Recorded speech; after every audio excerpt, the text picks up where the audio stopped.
ماہ شعبان المعظم رواں دواں ہے اور پرسوں اس ماہ مبارک کی انشاءاللہ 15ویں شب غلامان رسول جہاں توبہ و استغفار، عبادت و ریاضت اور نوافل کی کثرت میں وقت گزارتے ہیں، وہیں پر قبرستان کی زیارت کرنے کے لیے بھی تشریف لے جاتے ہیں۔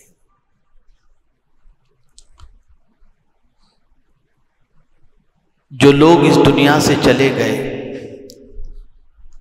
ہم ان کی تکلیفوں کو نہیں جانتے، وہ کس حال کے اندر قبر میں ہیں ہمیں کچھ خبر نہیں، لیکن کچھ تکلیفیں ایسی ہیں جس کا تذکرہ اللہ عز و جل نے اپنی کتاب کے اندر فرمایا۔ ایک انسان مرنے کے بعد قبر میں جاتا ہے اور پھر وہاں اس کے ساتھ جو چیزیں پیش آتی ہیں وہ وہی بندہ جانتا ہے، لیکن موت سے پہلے کا ایک وقت ہے اور اس وقت سے بھی انسان غافل ہے، اور اس وقت کے بارے میں قرآن کیا کہتا ہے اسے تھوڑا سا سمجھنے کی ضرورت ہے۔ وَجَاءَتْ سَكْرَةُ الْمَوْتِ بِالْحَقِّ، ایک انسان کے جسم سے روح نکلتے وقت کی تکلیف کا جو معاملہ ہے جسے سکرات موت کہتے ہیں وہ بالکل حق ہے، اور انسان جب اس کی موت کا وقت قریب آتا ہے، بلکہ موت آنے ہی کو ہوتی ہے کہ اب روح نکلے گی، اس سے پہلے ایک فرشتہ اس مرنے والے بندے سے کہتا ہے تو بھاگتا تھا نا موت سے، میں آ گئی۔ اب یہ سکرات موت ہے کیا؟ یہ جسم سے روح کے نکلتے وقت کی جو تکلیف ہوتی ہے یہ اس تکلیف کا معاملہ ہے۔ جیسے عام طور پر آپ دیکھتے ہیں کہ کچھ لوگ بستر پر کئی دنوں تک پڑے رہتے ہیں، نہ کھانا چلتا ہے نہ پینا چلتا ہے، تو مجبور ہو کر کے بیٹا بھی جو اپنی ماں کی زندگی چاہتا تھا ماں کی اس تکلیف کو دیکھ کر کے کہتا ہے کہ حضرت دعا کریں کہ میری ماں کی سکرات آسان ہو جائے۔ اور بہت سارے لوگ ان مرنے والوں کے سامنے بیٹھ کر کے یاسین شریف کی تلاوت کرتے ہیں تاکہ اس کی روح آسانی سے نکل جائے۔ ہم نے ہر تکلیف کے علاج کی کوشش کی، گرمی ہو تو اے سی کا انتظام کیا، اچھی نیند آئے تو نرم گدوں کا انتظام کیا، کبھی ہم نے سوچا کہ جو حق ہے ڈیفینیٹ آنا ہے اس کا کیا ہمارے پاس انتظام ہے، اور وہ وقت کتنا کٹھن ہوتا ہے جسم سے روح کے نکلنے کا وقت۔ میرے پیارے آقا صلی اللہ تعالی علیہ وسلم کے پیارے دیوانوں، موت کا جو معاملہ ہوتا ہے وہ جسم کے کسی ایک جز کے اوپر حملہ نہیں ہوتا یا جسم پر حملہ نہیں ہوتا۔ موت جب آتی ہے تو ڈائریکٹ روح پر اٹیک کرتی ہے۔ جسم میں جہاں جہاں بھی روح موجود ہے وہاں سے روح نکلنی شروع ہوتی ہے۔ میں آپ کو ایگزامپل کے ذریعے سمجھاؤں تو بات سمجھ میں آئے گی۔ ایک سوئی ہے، آپ کی انگلی کے پور پر وہ سوئی لگی تو آپ کے ہاتھ میں تکلیف نہیں ہوگی، پیر میں تکلیف نہیں ہوگی، چونکہ جان پر جسم پر سوئی لگی ہے تو یہاں جو روح ہے نا اس کی وجہ سے اتنے حصے میں ہی تکلیف ہوگی، چونکہ اٹیک جسم پر ہوا ہے، روح پر نہیں ہوا۔ لیکن پورے وجود کی پوزیشن ایسی ہے کہ ہاتھ میں بھی جان موجود، پیر میں بھی جان موجود، آنکھ میں بھی جان موجود، کان میں بھی جان موجود، تو ڈائریکٹ روح پر اٹیک ہوتا ہے، اس لیے کہ روح نکالی جاتی ہے۔ تو روح کے نکالتے وقت جسم کے کسی ایک عضو پر تکلیف نہیں، پورے جسم میں تکلیف شروع ہو جاتی ہے۔ اور کیسی تکلیف ہوتی ہے؟ حضرت فاروق اعظم رضی اللہ المولا تبارک و تعالی عنہ نے ایک اپنے جونیئر صحابی سے پوچھا کہ ذرا یہ بتاؤ کہ جسم سے روح کے نکلتے وقت کیا تکلیف ہوتی ہے؟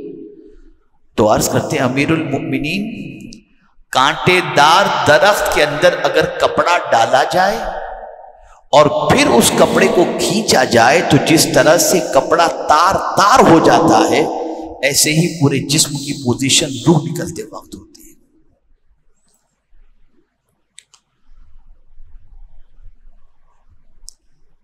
اور فرمایا گیا کسی پر 300 تلوار کی ضربیں لگائی جائیں تو اتنی تکلیف نہیں ہوتی جتنی جسم سے روح نکلتے وقت تکلیف ہوتی ہے۔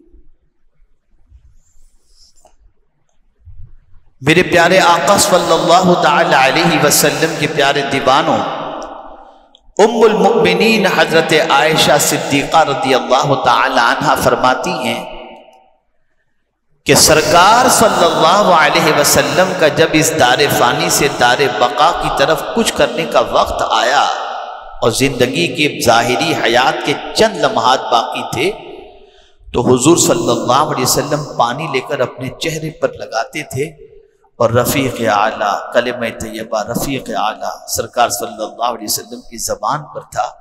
ام المؤمنین حضرت عائشہ صدیقہ رضی اللہ تعالی عنہ فرماتی ہیں کہ سرکار صلی اللہ علیہ وسلم کی اس کیفیت کو دیکھنے کے بعد میں یہ کہہ سکتی ہوں کہ سکرات آسان چیز نہیں ہے۔ اور خود حضور صلی اللہ علیہ وسلم دعا کرتے اللہم ہون علی سکرات الموت، اے اللہ موت کی تکلیف مجھ پر آسان فرما۔ میرے پیارے آقا صلی اللہ تعالی علیہ وسلم کے پیارے دیوانوں، کبھی ہم نے سوچا کہ اس وقت کی ہمارے پاس کیا تیاری ہے، کیا ہونا چاہیے؟ کبھی ہم نے سوچا کہ سکرات ہماری کیسے آسان ہو، اس کے بارے میں ہم کیا کریں؟ میرے پیارے آقا صلی اللہ تعالی علیہ وسلم کے پیارے دیوانوں، اب جو سمجھاتا ہوں بہت اچھی طرح سے سمجھیں۔ جب جسم سے روح نکلتی ہے تو اسٹارٹ کہاں سے ہوتی ہے نکلنا؟ سب سے پہلے پیر ٹھنڈے پڑتے ہیں، روح پیر سے نکلتی ہے۔ یا اللہ ماجرا کیا ہے یہ پیر سے روح نکلنے کا معاملہ، اسٹارٹ وہاں سے؟ تو جواب ملے گا تاکہ بندہ بھاگ نہ سکے۔ جب پیر سے روح نکل گئی تو پیر میں طاقت تو ختم ہوگی، بھاگے گا کہاں آدمی؟ بھئی آپ اور ہم دیکھتے ہیں کہ جب جانور ذبح کرتے ہیں، اس کی گردن پہ چھری چلاتے ہیں تو خوب پیر پٹکتا ہے، اٹھ کے بھاگنے کی کوشش کرتا ہے کہ پیر میں جان ہوتی ہے اس کے، لیکن آج تک کسی مرنے والے کو اٹھ کر بھاگتے ہوئے آپ نے نہیں دیکھا ہوگا، کیونکہ پہلے اس کے پیر سے روح نکال لی جاتی ہے۔ کتنا مجبور ہے انسان اپنے رب کے سامنے۔ اور ایک خاص بات میں عرض کروں گا تو آپ کی عقل دنگ رہ جائے گی،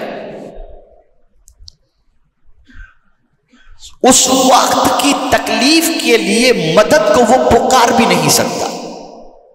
کیا کسی مرنے والے کو آپ نے دیکھا ہے جو سکرات کے عالم میں اور کہے مجھے بچاؤ مجھے تکلیف ہو رہی ہے؟ سنا ہے کبھی آپ نے؟ کبھی سنا ہے نہیں۔ اس کی تکلیف وہ محسوس کرتا ہے، اس کی تکلیف اسے فیل ہو رہی ہے، لیکن بیچارہ بول نہیں پاتا کہ مجھے تکلیف ہو رہی ہے، مجھے پریشانی ہو رہی ہے۔ لیکن آپ کو ایک چیز اور بتا دوں کہ کسی کی موت اچھی ہوئی ہے، خاتمہ اچھا ہوا ہے، اس کی بھی علامتیں بیان کی گئیں۔ اگر مرنے والے کی پیشانی پر پسینہ آ جائے تو سمجھ لینا اس کی موت اچھی واقع ہوئی ہے، یہ حدیث شریف سے۔ اور کوئی بھی انسان ہزار شہرت کی بلندی پر پہنچ جائے، مال و زر کے اعتبار سے اتنا انبار اس کے پاس ہو جس کی کوئی انتہا نہیں، عزت کی پوزیشن یہ ہو کہ پوری دنیا اس کے سامنے ہاتھ باندھ کر کے کھڑی ہو، اور اس کی عبادت کا معاملہ یہ ہو کہ مصلی سے اس کا سر اٹھتا نہ ہو، پھر بھی اسے ڈرنا پڑے گا کہ پتہ نہیں میری موت کس حال میں ہو۔ اس لیے کہ اعتبار خاتمے کا ہے۔ بہت سارے ایسے لوگ جن کی زندگی سجدوں میں گزری لیکن آخری وقت ان کا ایمان چلا گیا، اور بہت سارے ایسے لوگ جن کی زندگی گناہوں میں گزری، آخری وقت ان کو ایمان کی دولت نصیب ہو گئی۔ تو جب تک کہ خاتمہ بالخیر نہ ہو، آدمی کو کامیاب تصور اپنے آپ کو نہیں کرنا چاہیے۔ آئیے میں آپ کو بتاؤں، جب کبھی لوگوں سے کہا جاتا ہے کہ اولیاء سے اپنے تعلق کو بنائے رکھو، بزرگوں سے رابطہ رکھو، تو لوگ تصور کرتے ہیں کہ ڈائریکٹ ہم اللہ سے مانگیں گے، اب اللہ ان کو بھی تو اللہ ہی دیتا ہے، ہمیں بھی اللہ دے گا۔ لیکن آئیے تفسیر کبیر، جو تفسیر کی ایک عظیم تفسیروں کے اندر ایک عظیم تفسیر سمجھی جاتی ہے، حضرت امام رازی رحمت اللہ تعالی علیہ کی تفسیر، تقریباً مکاتب فکر کے لوگ اس تفسیر کو اہمیت بھی دیتے ہیں، پڑھتے بھی۔ حضرت امام فخر الدین رازی رحمت اللہ تعالی علیہ بڑے عظیم بزرگ جید عالم دین، اللہ ایک ہے اس کے بارے میں ان کے پاس 360 دلیلیں موجود تھیں، لیکن جب سکرات کا وقت آیا نا، آ گیا شیطان۔ فخر الدین اللہ ایک ہے تو دلیل پیش کرو۔ حضرت امام فخر الدین رازی رحمت اللہ تعالی علیہ نے دلیل پیش کی، شیطان نے اس دلیل کا جواب دیا، دلیل توڑ دی۔ دوسری دلیل آپ نے پیش کی، شیطان نے دوسری دلیل بھی توڑ دی۔ تیسری دلیل پیش کی، شیطان نے تیسری دلیل بھی توڑ دی۔ امام راضی کے پاس 360 دلیلیں تھیں، وہ دلیلیں پیش کرتے گئے، شیطان توڑتا گیا، دلیلیں پیش کرتے گئے، شیطان توڑتا گیا، یہاں تک کہ 359 کے قریب دلیلیں آپ نے پیش کی، جسے شیطان نے توڑ دیا۔ اب پریشان ہیں کہ اس کو اور کیا دلیل دی جائے، تو اب ان کے شیخ اور ان کے پیر و مرشد جو تھے، وہ پائے کے بزرگ تھے، انہوں نے سکرات کی کیفیت کو دور سے مشاہدہ کر لیا کہ راضی کی یہ کیفیت اور شیطان پریشان کر رہا ہے۔ وضو کر رہے تھے، لوٹا جو آپ کے پاس تھا اٹھا کر کے پھینکا اس طرف اور کہا، فخر الدین کہہ دے میرا خدا بغیر دلیل کے موجود ہے۔ بس آپ نے یہ کہہ دیا اور آپ کا خاتمہ ایمان پر ہو گیا۔ تو بڑے بڑے اولیاء ڈرتے تھے اس وقت کو لے کر، اس لیے کہ اس وقت اتنی پیاس لگتی ہے۔ توجہ چاہوں گا جو لوگ نماز نہیں پڑھتے غور سے سنیے گا، اس وقت جو سکرات کا وقت ہوتا ہے، اتنی شدت سے پیاس لگتی ہے جس کی کوئی انتہا نہیں۔ اگر 7 سمندر کا پانی بھی پلا دیا جائے تب بھی اس کی پیاس نہیں بجھتی، یہ کیفیت اس کی ہوتی ہے۔ لیکن فرمایا گیا جو بے نمازی ہوگا، جو بے نمازی ہوگا، سکرات کے وقت اس کی حالت ایسی ہی ہوگی کہ پیاس کی شدت کی بنیاد پر اسے جتنا بھی پانی پلاؤ گے اس کی پیاس بجھے گی نہیں۔ بے نمازی کے لیے بڑے خطرے ہیں، بڑے خطرے ہیں بے نمازی کے لیے۔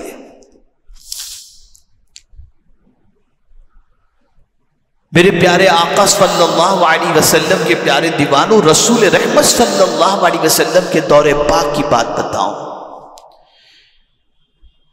ایک کا سکرات کا وقت ہے، صحابہ پہنچے اور ان کے سامنے کلمہ طیبہ پڑھ رہے ہیں۔ یاد رکھیں، کبھی بھی اس حال میں اگر کوئی انسان ہو کہ سکرات کی کیفیت نظر آ رہی ہے تو اس کو نہیں کہنا چاہیے کہ کلمہ پڑھو کلمہ پڑھو، نہیں، خدا نہ خواستہ اس نے اس وقت ہی کہہ دیا معاذ اللہ کہ میں نہیں پڑھتا تو خاتمہ خراب ہوگا۔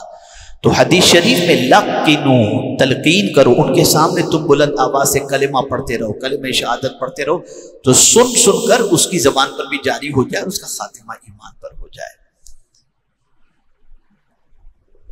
اب ان کی سکرات کا وقت ہے، اب جا کر کے سب پڑھ رہے ہیں لیکن اس صحابی کی زبان پر کلمہ نہیں آ رہا۔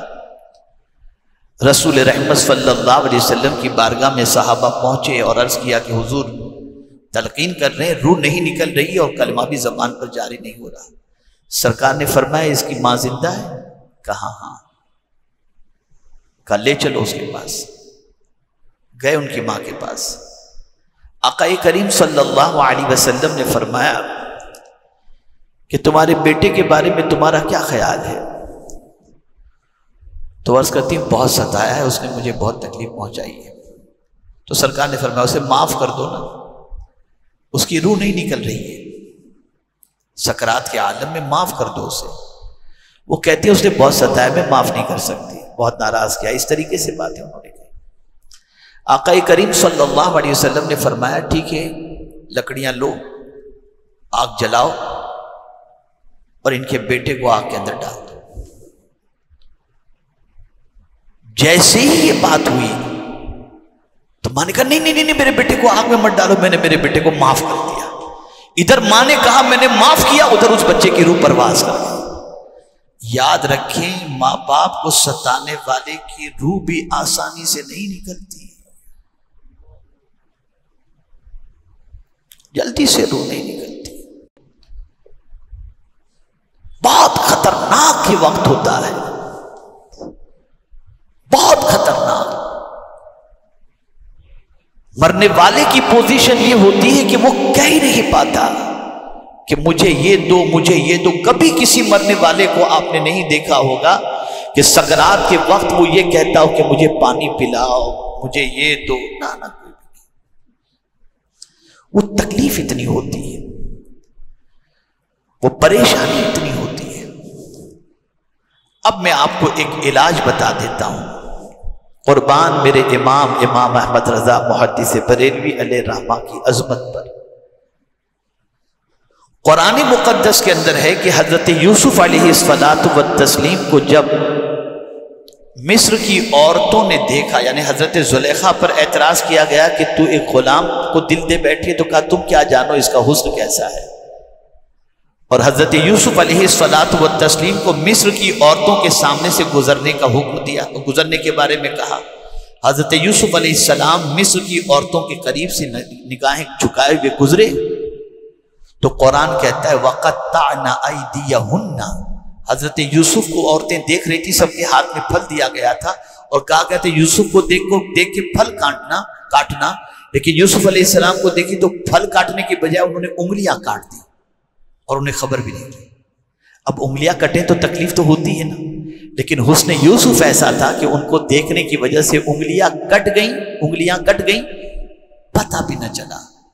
تو میرے آقا کے حسن کا کیا کہنا، میرے آقا کے حسن کا کیا کہنا، جن کے چہرے کی قسم اللہ قرآن بھی یاد کرے اور جن کے چہرے کو خود خدا تکتا ہو، قد نرا تقلب وجهك فی السماء والضحى، چہرے مبارک مصطفیٰ صلی اللہ علیہ وسلم کی قسم۔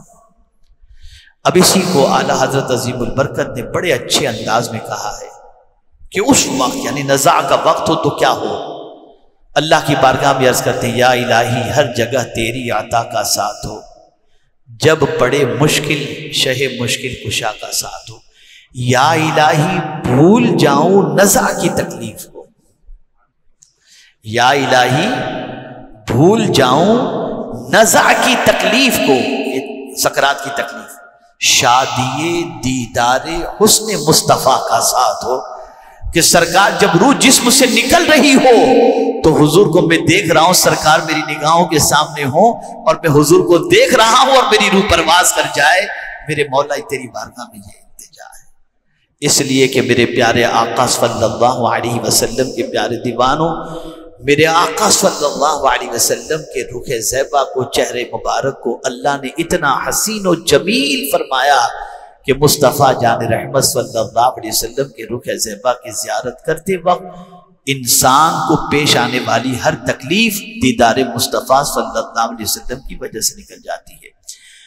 میرے پیارے آقا صلی اللہ علیہ وسلم کے پیارے دیوانوں، تو سکرات یہ بہت اہم وقت ہوتا ہے، اور کئی اعمال ایسے ہیں جس کی وجہ سے موت کی سکرات جو ہے وہ بہت تکلیف دہ ہوتی ہے۔ وقت اس جمعہ کو اتنا نہیں کہ جمعہ کے خطبے کے اندر، بیان کے اندر آپ کو تفصیل کے ساتھ یہ چیزیں بتائی جا سکیں اور آپ کے علم میں اضافہ کیا جا سکے، لیکن ایک چیز میں آپ کو ضرور عرض کروں گا جسے آج سمجھ کر کے آپ اٹھیں، اور وہ یہ ہے کہ موت کی تکلیف حق ہے، اس سے آدمی کو فرار نہیں ہے، اور کوئی بھی شخص اپنے آپ کو ایمان پر خاتمے سے پہلے کامیاب سمجھے ہی نہیں۔ اسی لیے اولیاء کرام علیہم الرضوان بھی ایک دوسرے سے جب کہتے تو یہی کہتے کہ دعا کرو اللہ ہمارا خاتمہ ایمان پر فرمائے۔ تو میرے پیارے آقا صلی اللہ علیہ وسلم کے پیارے دیوانوں، اللہ عز و جل ہم سب کی موت کی سکرات کو آسان فرمائے، اور رب قدیر جل جلالہ رسول رحمت صلی اللہ علیہ وسلم کے روح زیبا کی زیارت ہماری موت کے وقت ہمیں نصیب فرمائے، تاکہ ہماری موت کا وقت اور موت کی سکرات بھی ہماری آسان ہو جائے۔ وما علینا الا البلاغ المبین۔